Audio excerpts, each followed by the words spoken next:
Hey, I'm late again for class. Yay! What's up, it's a culture detective here, investigating your favorite albums. And today, for my second review of the day, I would be doing as fast as possible an album review of the new MGMT album, Loss of Life.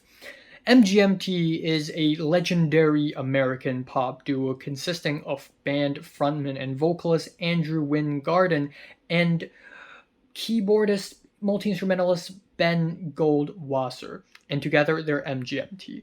In their early career, they released the album Oracular Spectacular, which was a huge breakout success because of singles like Kids and Electric Feel, and they are bangers. They are really awesome, catchy pop songs. However, they're parody. MGMT was essentially making these pop songs to poke fun at people who would suck up the most sugary commercial art they can ever find. It's not really the real music that they want to play.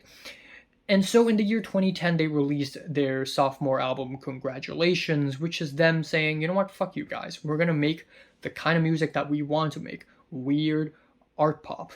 And oh my god, Congratulations might as well be my favorite album from MGMT and also one of my favorite albums of the 2010s in general, because this is truly one of the most inventive, creative, hypnagogic art pop albums with all these singles. Particularly Flash Delirium is one of my favorite pop songs of all times. So MGMT really hit a sweet spot.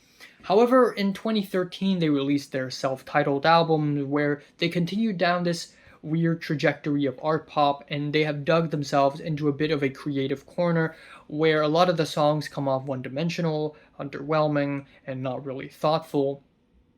And then they went on to a bit of a hiatus until 2018 when they released Little Dark Age, which is their return to art pop, but this time with a more 80s synth pop flavor mixed in with some emo goth awesomeness. And it's awesome. Little Dark Age is a huge surprise for me. The title track is amazing, but the track that I keep going back to is She Works Out Too Much. It's just such a fantastic album opener, and it's a whole song dedicated to the idea of breaking up with a girl or not being able to get on with a girl because she works out too much, which is just hilarious.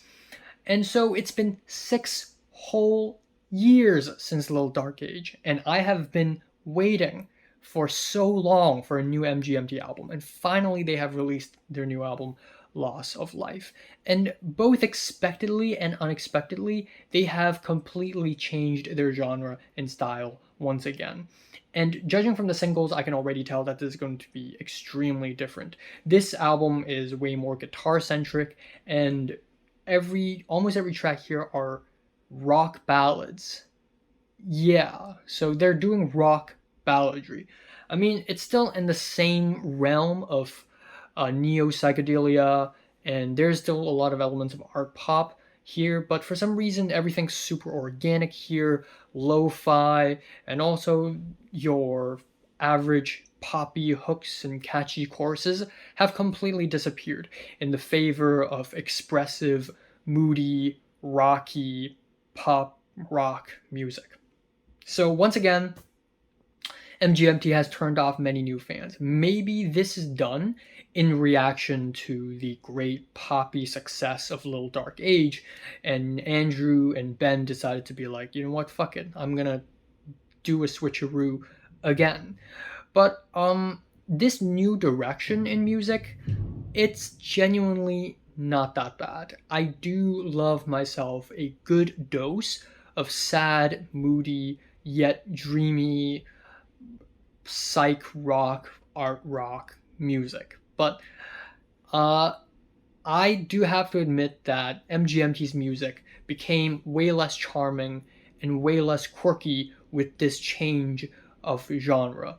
So we have the tracks that I enjoy, the 2 singles, Mother Nature, which is a great track, one of my favorites of last year, with its hypnotizing, dreamy chords, distorted guitars, and drums that are filled with hopes and dreams. Slow and meandering chord changes, but I still really love the abstract lyrics of the track.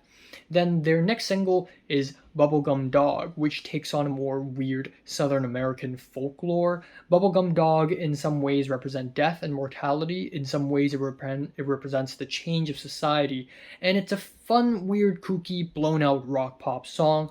We have a guitar solo and psychedelic keyboards, buzzy noises. It sounds like car seat headrest on drugs, as if they're not already on drugs.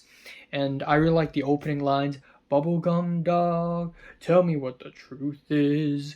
Isn't this better luck? Doesn't that confuse things? It's very Andrew Wyngarden. There's this weird cartoonish lyricism in it that I just really enjoy.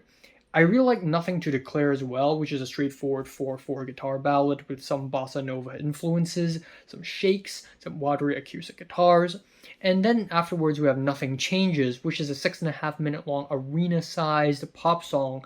It sounds like one of the greatest rock stars ever singing a personal sad song while the arena waves their strobe lights slowly type of song. This song deals with changes, life, and existentialism, and Andrew Wyngarden gives an amazing vocal performance. The title track is also really good. It's a very sweet and blissful ending. It has that trademark MGMT style with its alien-like keyboards, stargazy synths, plucky strings, and it sort of has this really cinematic ending where it's not a lot, but just mostly instrumentals. It sounds like the main character has finally won the battle or something like that. But that is as far as the great tracks go, because the rest of the album is just decent at best. Dancing in Babylon features Christine and the Queens. This is one of the few moments in MGMT's career where they are featuring some other artists on their own track, and they do form a really nice vocal duet. But the instrumentals are so spacey, and the style of the song is so 90s, it just feels like it undermined the whole thing. Following that, we have People in the Streets, which pretty much falls into the same traps. It's very moody and downtrodden, and it is at this moment when I was like, okay, is Andrew going through something when he made the music on this album? Like, what's going on? Frady's song is easily the dreamiest song, most hypnotizing moment on the album, and I also really like the vocal embellishments, but at some point, this song is just way too long. It just drags way too long, and it's beginning to get drab. And the track I Wish I Was Joking features a bed of synths, intimate vocals, slow drums. It's really sweet and lovely, yet very drug-filled, but it's just not really reaching the potential that it could have reached. It still feels very one note. So, yeah, overall, this album has some really great moments here and there, but I am not fully convinced, unfortunately. So, yeah, kind of feeling a light 7. So, have you listened to the new MGMT album, Loss of Life? Comments below, let me know. Subscribe if you want more, and thanks for watching.